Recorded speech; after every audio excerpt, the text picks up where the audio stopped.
let's talk about the deal that got done earlier this morning. Luke Hughes and the New Jersey Devils agreeing to terms on what I would describe as a jaw-dropping contract. Luke Hughes, just 2 years into his NHL career, gets a 7-year deal with a $9 million AAV, one that kind of makes you just shake your head and open your eyes and go like, holy shit, they paid him what? But at the same time, you kind of look around the league and like, this is what guys like Jake Sanderson and other young defensemen have kind of got. Like, you're taking a risk, but I always say the only way to get value down the line is to take the plunge now when you have a young player like Hughes. Yeah, this is, for my time, when I look back at my time in Nashville, and we would lock up Roman Josi, Ekholm, Ellis, all these guys had those long-term deals where you're betting on that future, right? There is that risk, but for Luke Hughes, he's a guy that, there's a lot of upside to his game. And again, I don't think it's going to get any cheaper as it moves forward.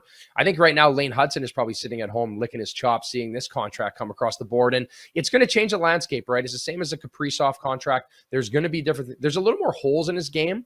But I think for him, what I look at for Luke Hughes is the fact that there's maturity. And I think the holes in his game are, he tends to turn the puck over a little bit. He's still a great skater. He possesses it. He's a great passer. So there's a lot of high qualities in his game. The fact of the matter is, I think the Devils, what they think is over time, he's going to develop with experience, right? We don't see a lot of D-men, really fine-tune those parts of their game until they get the maturity. So we're betting on that, and the Devils need to win, right? The Metro is a division that's very open. You look at Carolina, they're kind of the team that I think will be the favorites, but the Devils are right there, and it's wide open if you have a good season to get to that conference final.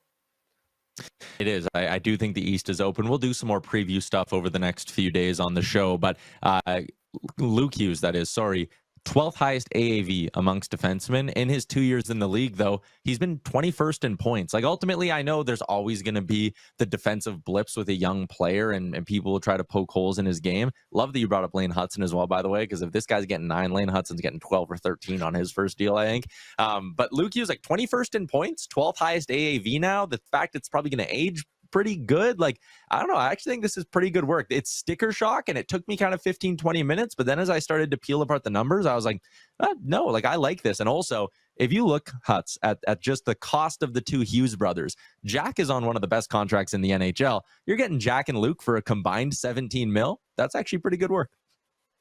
Yeah, it's not too bad. I wonder what he's saying right now to his older brother there, just letting him know that he makes a bit more here. But I know that the next deal is going to be huge. It'll be interesting to see how they sync up as the contracts move forward. You're always the talk of Quinn trying to come in, getting all three of them together at some point across the NHL. Yeah, Jack Hughes still has 5 more on that deal with an $8 million price tag. That is crazy. But let's talk a little bit. I mean, Hughes has an impact on Hudson, and Kaprizov has an impact on some other players as well.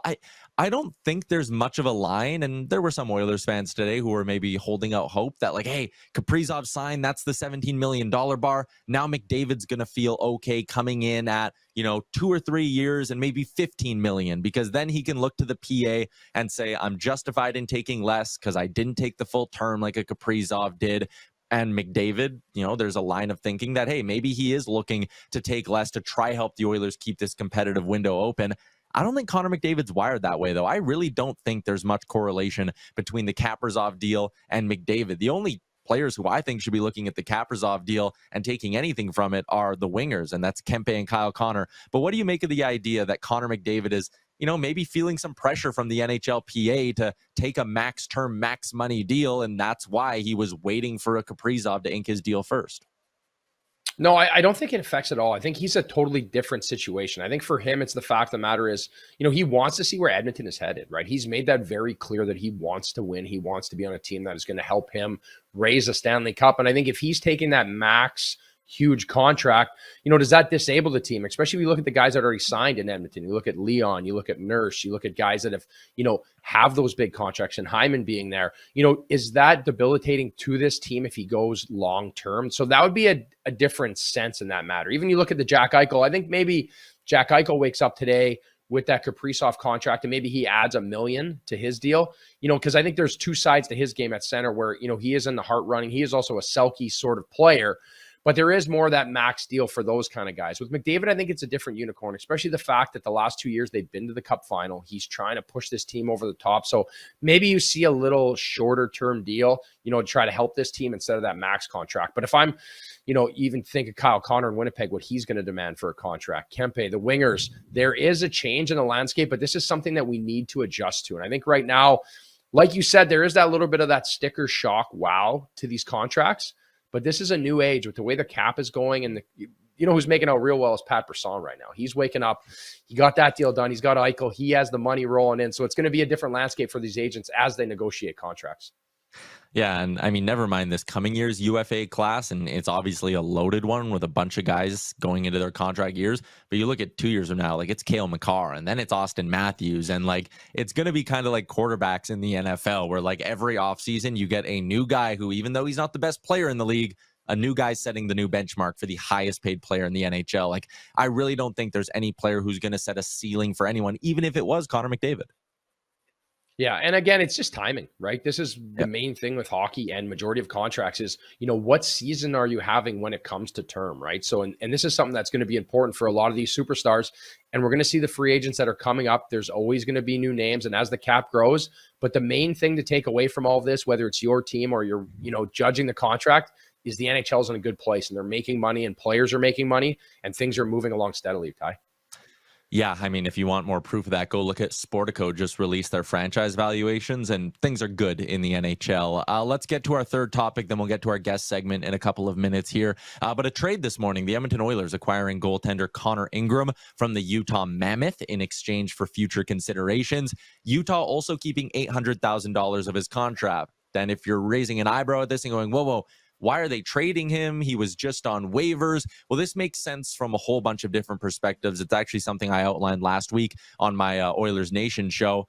For Edmonton, it made no sense to claim Connor Ingram because then they have to keep him in the NHL and waive Calvin Pickard. And I don't think they want to disrupt their room in that way at all. Wait for him to clear, and then you go to Utah and you say, hey, he's $1.8 million. The Oilers couldn't have afforded a backup goalie at $1.8 million. They can afford a backup goalie at $1 million, though. So now that Ingram is cleared, the Oilers get the $800K retention from Utah.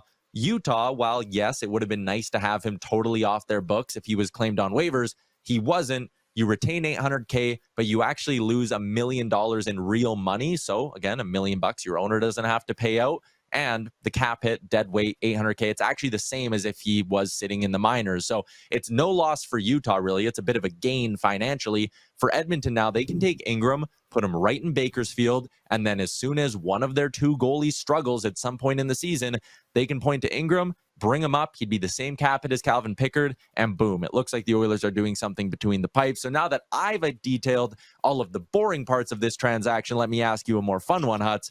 Can Connor Ingram be an answer for the Oilers this season?